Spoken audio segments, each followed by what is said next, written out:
Alright mga lods, mga master, may papakita na naman ako sa inyo. Ang hawak kong ito ay ang tinatawag nating overload disconnect.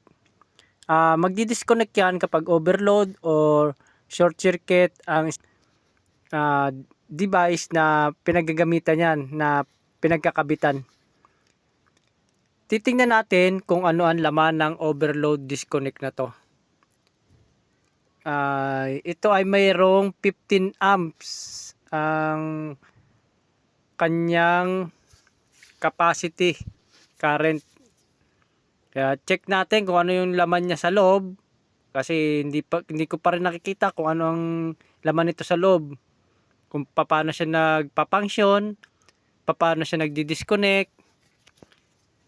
Gusto ko lang rin siyang malaman, at pag nalaman ko, ipapakita ko rin sa inyo kung ano ang laman niya. Ayan na mga master. Yan mga lods, mga master, ayan ang laman niya.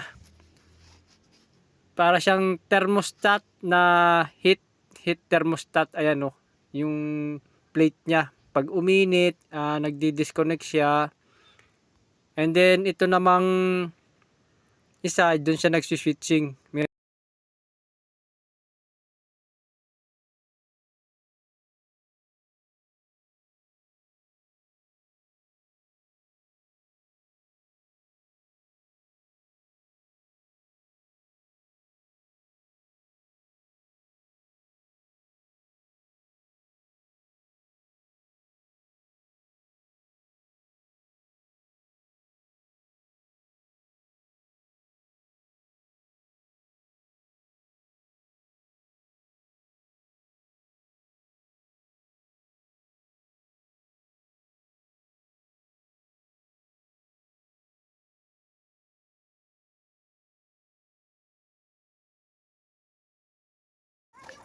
Alright mga lods, mga master, may papakita na naman ako sa inyo.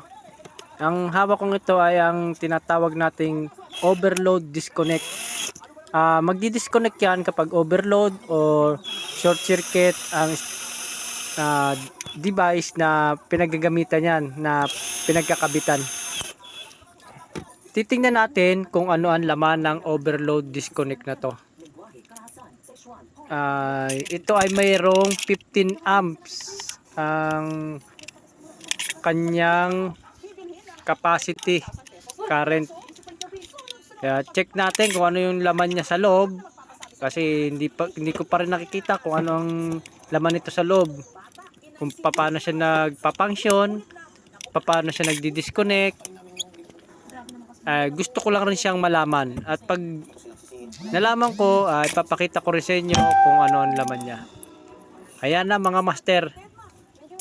Yan mga lods, mga master, ayan ang laman niya. Para siyang thermostat na heat thermostat. Ayan o, yung plate niya. Pag uminit, nagdi-disconnect siya. And then ito namang isa, doon siya nagsi-switching.